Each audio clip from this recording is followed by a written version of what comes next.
Hey YouTube, what you know good? He is the Revenant. We're back with some more of that fresh art goodness. So, what are we working on today? Well, today we are finally wrapping it up. That's right, we are finally completing the OC-Tober 2020 OC Rush. This is where I did 31 illustrations in 31 days, all OCs, either made by me, friends, comrades, or fellow artists. And I'm gonna wrap this one up. I'm gonna wrap up all of this OC Rush with one of the OCs that I have drawn more than all the others. This one, much like Strauss was in episode 10, is a character that I conceptualized with the intent of placing in my CAW Fight League. My friend and I had used several different particular pro wrestling games to do our Fight League, but the ones that we usually did, the ones that at least the ones I stuck with, were WWF/WWE Day of Reckoning 1 and 2, and wrapping it up for this particular CAW league was SmackDown vs. Raw 2009. Anything other than that, anything beyond that, and there were too many restrictions, too many limitations.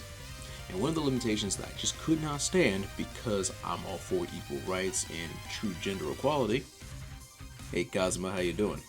I would build CAWs, both male and female, to be powerful enough to fight each other.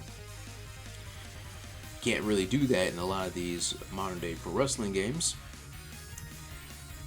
And so, the particular concept of my Fight League wouldn't really work in any of these other games. Before I start talking more about this particular Fight League, allow me to introduce you to this character. Her original name was Avivi Yen. She is of Vietnamese and Israeli descent, but thanks to her, as she goes on the storyline, she is rechristened Mimi Sin, and she is essentially a dark priestess for the organization. She's working at the end faction she works in under this Fight League. So a little bit of extra info about Mimi. She originally joins the Fight League called UTM under an all-female group of assassins. This is they were using the organization UTM as like a training ground to build up their ranks. But she was barely utilized, not really given a chance to really shine. And it's probably because they didn't have a lot of confidence in her. See, childhood traumas in a war-torn country left me with a crippling fear of death. And the reason why she was training herself in combat, as well as other things, was her way of trying to conquer her fear. She was willing to do anything to conquer that, including what she is using now, which is the occult. She would end up confiding in a different faction in UTM in secret, and eventually she would, since she was part of a group of assassins at the time, they were always masked. They maintained anonymity. Eventually, she publicly removes the mask and basically betrays the original group to join the group she's with right now. And in exchange for eternal servitude, she has been granted incredible power, as well as a stronger connection to certain forces she was tapping into as she delved into the occult. Basically, her new leader has promised her protection as they lead the entire organization to ushering in what we call the era of eternal darkness. Without death in the way, Mimi's now embracing her more chaotic nature as the dark priestess of this particular team, and also kind of like a prophet and eyes into the future. Not only is she capable of fighting and has definitely improved, she is becoming more and more, well, unhinged. Being essentially an agent of chaos while also um, prophesizing all these things that are going to happen in the organization, the faction, if not the world itself. As for the reason why I was constantly drawing Mimi throughout the years, from all the way in 2007 to right now, is because I'm constantly trying to figure out what would be a decent design for her, because there's always something off. There's always something off from the very start, which, funnily enough, was actually somewhat inspired by the character Yumiko/Yumi from Koto Hirano's manga Hellsing. Or specifically, part of it was inspired by how she was portrayed in Hellsing, and partially how the character Yumi was portrayed in the side story Crossfire. I just like the idea of like a dark nun type character, and I thought for the team that she ends up joining, it would have been perfect. I originally drew her as like a dark, vicious nun that didn't really show her face, but also carried around like a skull with horns on it. And I originally had this idea that she kind of treated it kind of like how in professional wrestling in the WWF at the time, the Undertaker's manager Paul Bearer would treat like the urn. There was something special about this skull, something that was being hidden within it, some type of power.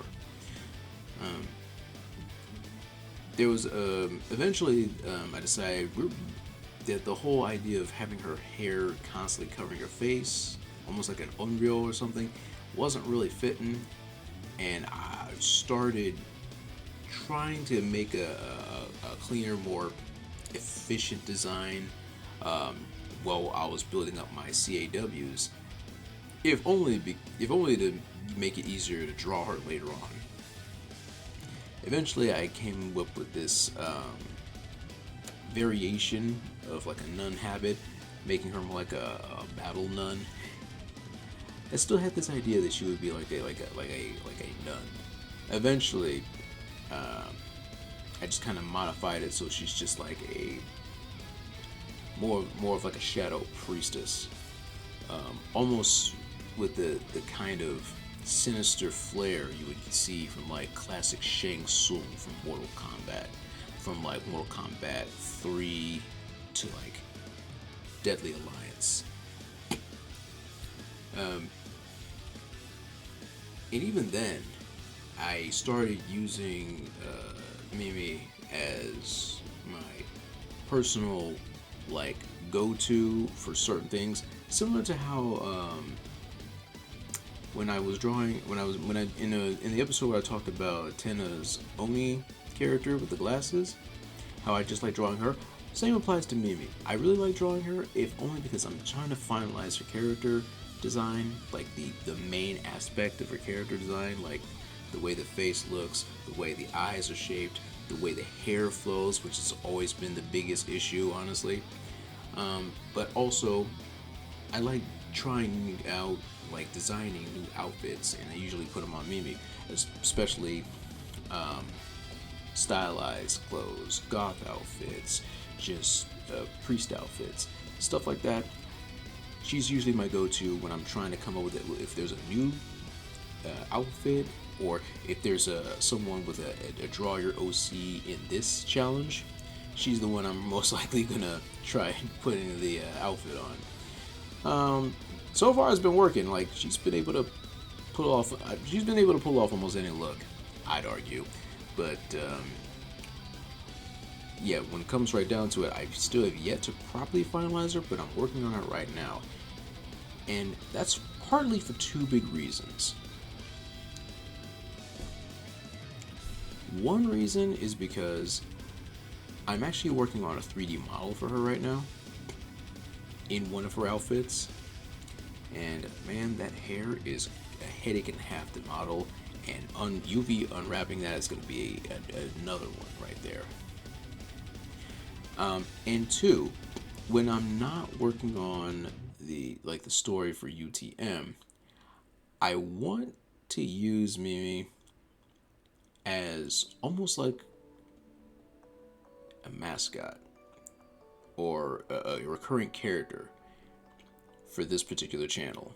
Because folks, now that OC-Tober is finally kaput and I can put this several year long series behind me, and I have a working computer and I can start uploading regularly again. In fact, I've been uploading daily for a while now.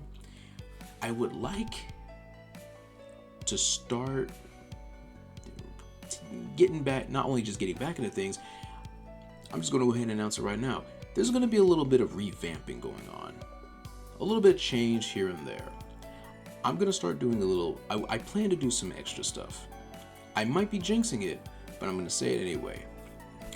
I haven't streamed for a long time. I haven't shown you any of my newer drawings for quite some time. I haven't made any decent animations in a long time. The only decent ones you've seen are the ones in my outros, and I need to fix that. Those two animations, all of them were built. The scenery and the character models, all built by me. And that's the big problem. I went to school to do 3D animation, and they never taught me modeling, which is why 3D modeling has always been so challenging to me. But we need to fix that. I gotta get back to animation. I gotta get back to making stuff like that. I gotta get back to creating, and damn it to hell, I want to show you guys what I'm capable of. That is the point of Project K&M, and give you guys a view of my journey to climb out of rock bottom. And I have been struggling for the longest time just to even do that.